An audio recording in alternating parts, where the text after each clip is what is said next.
بس جہاد کا موقع ہی وہ موقع ہے جہاں اللہ نے اس قسم کے تکبر اور غرور کی اجازت دی ہے، اکڑ کے چلنے کی اجازت دی ہے۔ دشمنوں کے سامنے بھی تو بہرحال لشکر اسلامی کا ایک رعب قائم کرنا ہے۔ ابو دجانہ نے یہ تلوار لی، اور واقعاً میدان احد کے بعد کے حالات نے بتایا کہ ابو دجانہ نے اس تلوار کا حق ادا کیا ہے۔ فرماتے ہیں جناب زبیر کہ اب میں ابو دجانہ کے پیچھے لگا رہا کہ آخر ان کے پاس کون سی ایسی شجاعت ہے کہ پیغمبر اسلام نے مجھے بٹھا کے یہ تلوار ان کو دی ہے۔ تو میں نے میدان جنگ میں دیکھا کہ ابو دجانہ اس تلوار سے بے شمار کافروں کو قتل کرتے ہوئے آگے بڑھتے جا رہے ہیں، یہاں تک کہ اس مقام پہ پہنچ گئے کہ جہاں پہ ہند اور اس کی ساتھی عورتیں کھڑی ہو کے رجز پڑھ کے اور گانے گا کے کافروں کو جوش دلا رہی تھیں، اور ابو دجانہ نے ایک مرتبہ تلوار کو بلند کیا تاکہ ہند کی گردن کو کاٹا جائے۔ اس وقت ہند نے ایک مرتبہ فریاد کی کہ اے میرے ساتھیو، مجھے چھوڑ کے کہاں چلے گئے؟ آؤ اور آ کر مجھے بچاؤ۔ لیکن جس وقت کا یہ واقعہ ہے، اس وقت تک کافروں پر مسلمانوں کا غلبہ تھا، لشکر کفار فرار اختیار کر رہا تھا، کوئی ہند کی فریاد سننے کے لیے بھی نہیں آیا۔ چنانچہ آسان ترین شکار ہے، لیکن نہیں۔ جناب زبیر کہتے ہیں کہ تلوار گردن تک پہنچی اور میں نے دیکھا کہ تلوار کو واپس کھینچا گیا۔ ابو دجانہ واپس پلٹے اور اب دوسرے کافروں کے پیچھے لگے۔ میں ان کے قریب گیا، کہا کہ اے ابو دجانہ، یہ کیا ماجرا ہے کہ تم نے دشمن کے قریب پہنچ کے تلوار کو ہٹا لیا؟ کہا کہ جنگ کے جوش میں میرا دل تو چاہا کہ اس عورت کی گردن اڑا دوں، لیکن پھر میرے ذہن میں یہ خیال آیا کہ یہ پیغمبر کی تلوار ہے، اس تلوار سے کسی عورت کو قتل کرنا یہ اس تلوار کا حق ادا نہیں ہوگا، اور عورت بھی ایسی کہ جو فریاد کر رہی ہے، اور اس کا شوہر اور بیٹا بھی اس کی مدد کو نہیں آ رہے ہیں، یعنی جھکے ہوئے دشمن کو، بالکل ہتھیار ڈالے ہوئے دشمن کو قتل کرنا یہ پیغمبر کی تلوار کی شان کے خلاف ہے۔ چنانچہ میں نے اس تلوار کو کہ پیغمبر کی تلوار عورت کے جسم میں نہ جائے واپس کھینچ لیا۔ بس یہی ابو دجانہ کا جذبہ تھا اور پیغمبر اسلام سے محبت کہ یہ تلوار ان کو عطا کی گئی۔ ان کے حالات تو آتے رہیں گے، آئیے پھر ایک مرتبہ چلیں واپس اسی مقام پر کہ پیغمبر تلوار دے چکے ہیں، لشکر اسلامی ترتیب پا چکا ہے، اور ایک مرتبہ کفار کے لشکر کے علمدار نے آواز بلند کی۔ اسلامی لشکر سے حضرت علی کرم اللہ وجہہ جاتے ہیں، اس علمدار کا خاتمہ کیا، اس کا بیٹا آیا، اس کا بھائی آیا، غرض یہ کہ 9 افراد اسی خاندان کے مارے گئے، یہاں تک کہ اب اس خاندان میں کوئی جوان باقی نہ رہا۔ علم ایک مرتبہ ڈگمگانے لگا۔ خاندان کا ایک غلام ہے جس کا نام ہے ثواب، اگرچہ وہ اس سے تعلق نہیں رکھتا مگر وہ غلام ہے، چنانچہ وہ اپنے آقاؤں کی عزت کو بچانے کے لیے آگے بڑھا اور اس علم کو اپنے ہاتھوں میں سنبھالا، یہاں تک کہ حضرت علی کی تلوار سے وہ بھی واصل جہنم ہوا۔ اب اس خاندان کا کوئی فرد باقی نہیں ہے، لیکن ایک عورت ہے، وہ آگے بڑھ کے آتی ہے اور علم کو سنبھالتی ہے۔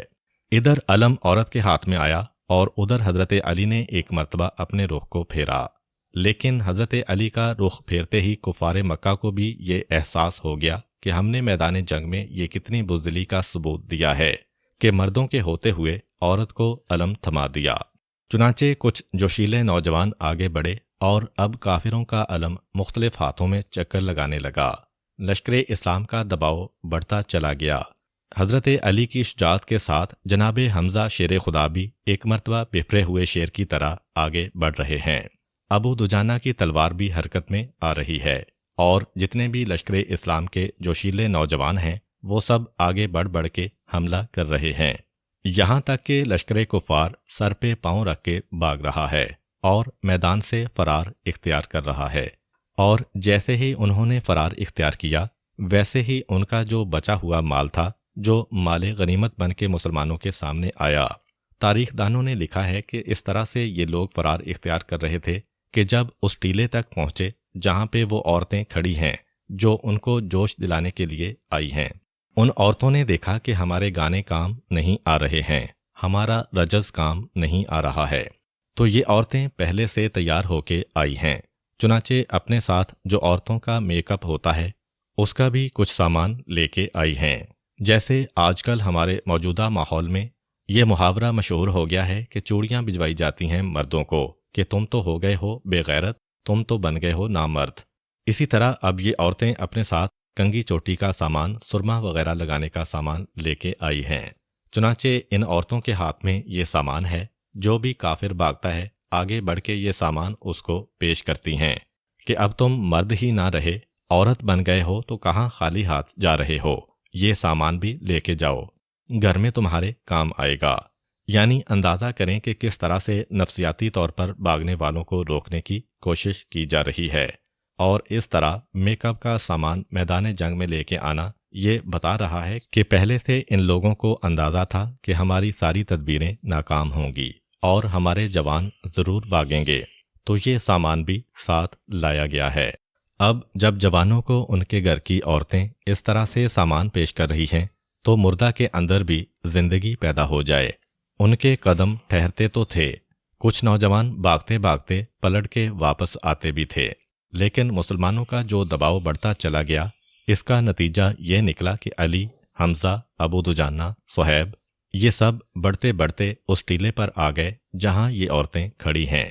اب تو عورتوں نے دیکھا کہ ہماری جان خطرے میں پڑ گئی ہے، چنانچہ لباس کے پائنچے اٹھا کے یہ عورتیں بھاگنے لگیں۔ اب جب یہ عورتیں بھاگیں تب تو مسئلہ ہی ختم ہو گیا، نہ کوئی جوش دلانے والا رہا، نہ کوئی غیرت کو جگانے والا رہا۔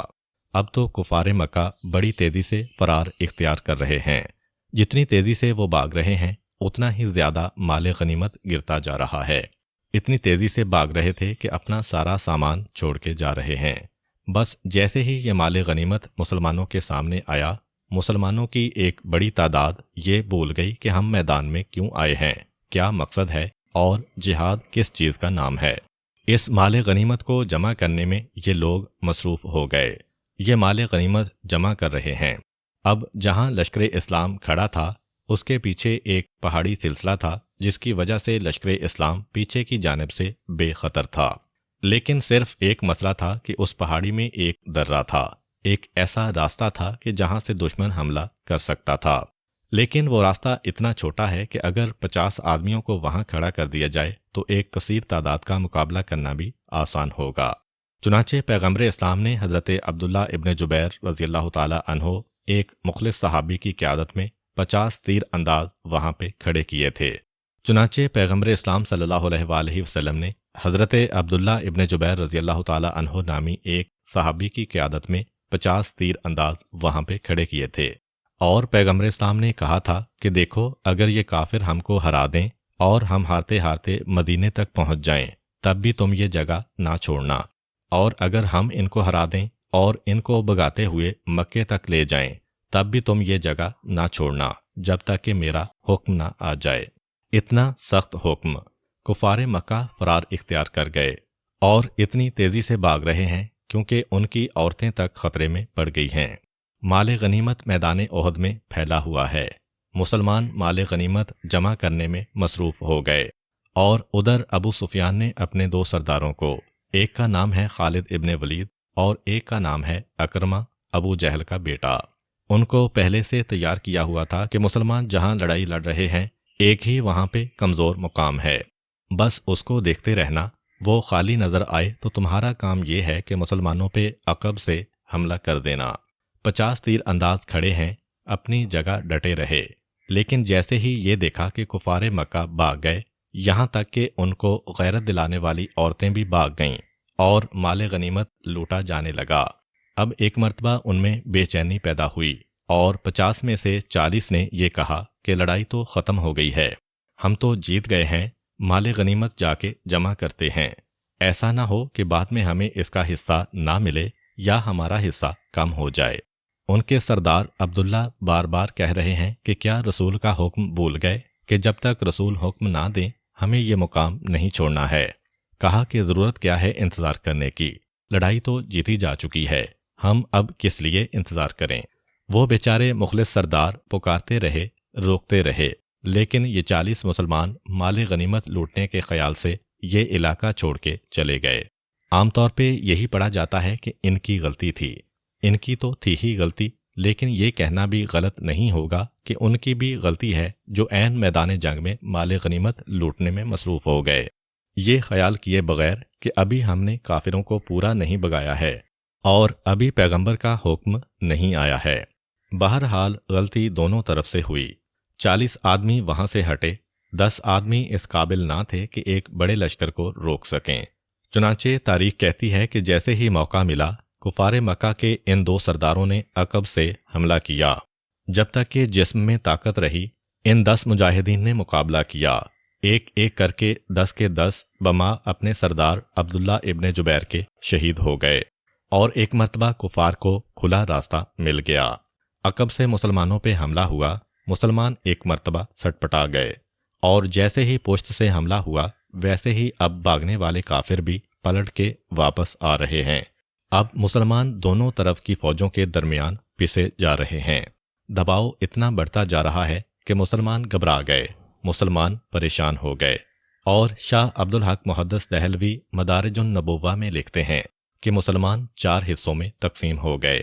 ایک حصہ تو وہ تھا کہ جو 2 طرفہ حملے کے نتیجے میں فوراً شہید ہو گیا، دوسرا حصہ وہ تھا جو اس دباؤ کا مقابلہ نہ کر سکا اور بھاگا میدان جنگ سے اور پہاڑیوں میں جا کے پوشیدہ ہو گیا، تیسرا حصہ وہ تھا جو اس دباؤ کا مقابلہ نہ کر سکا اور میدان سے فرار اختیار کیا اور شہر مدینہ تک دوڑتے چلے گئے اور وہاں جا کے بیٹھ گئے، اور چوتھا گروہ وہ جس کے اندر 14 آدمی باقی بچے جو میدان میں ڈٹے رہے۔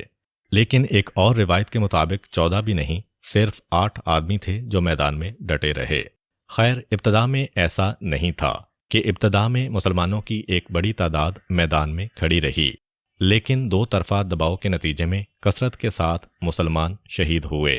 جو میدان چھوڑ کے جانے والے تھے وہ تو چلے گئے، لیکن پھر بھی ایک بڑی تعداد تقریباً 130 مسلمان میدان میں کھڑے تھے۔ 2 طرفہ دباؤ کے نتیجے میں ان میں سے 70 مسلمان شہید ہو گئے۔ چنانچہ باقی میدان کو چھوڑ کے چلے گئے، اور صرف 14 یا 8 آدمی اس میدان میں اس حالت میں رہے کہ ان کے قدموں میں لغزش نہیں آئی۔ ان میں سب سے پہلا نام حضرت علی کرم اللہ وجہہ کا ہے، اس کے بعد جناب حمزہ رضی اللہ تعالی عنہ، اور تیسری شخصیت ہیں جناب مصعب ابن عمیر رضی اللہ عنہ۔ یہ 3 وہ آدمی ہیں جو مکے سے پیغمبر کے ساتھ آئے ہیں۔ بس مکے میں سے صرف 3 آدمی اور 5 آدمی مدینے والے ہیں جو آخر وقت تک میدان جنگ میں ڈٹے رہے۔ ان میں سے ایک کا نام ہے عمارہ ابن زیاد، دوسرے کا نام ہے سعد ابن ربی، تیسرے کا نام ہے سہل ابن حنیف انصاری، چوتھے کا نام ہے حنظلہ، اور 5ویں اور آخری کا نام ہے ابو دجانہ رضوان اللہ علیہم۔ یہ 5 انصار اور 3 مہاجر، صرف 8 مسلمان میدان جنگ میں آخر وقت تک رہے، لیکن دباؤ بے انتہا بڑھتا چلا جا رہا ہے۔ اس موقع پر ایک حدیث اور ہمارے سامنے آتی ہے۔ پیغمبر اسلام کے غلام ہیں جن کا نام ہے انس بن مالک، یہ بھی مدینے کے رہنے والے تھے۔ ان کی ماں نے ان کو پیغمبر اسلام کی غلامی میں دے دیا تھا جب پیغمبر ہجرت کر کے آئے تھے۔ ان کے چچا، ان کا نام بھی انس ہے، یعنی چچا کے نام پہ بھتیجے کا نام رکھا گیا ہے۔ جب احد کی لڑائی ہوئی تو وہ جو پیغمبر اسلام کے غلام جو زیادہ مشہور ہیں وہ تو بہت چھوٹے تھے، بچے تھے، لیکن ان کے چچا وہ بہت بوڑھے ہو چکے تھے، اور بڑھاپے کی وجہ سے پیغمبر اسلام نے ان کو میدان احد میں بلایا ہی نہ تھا۔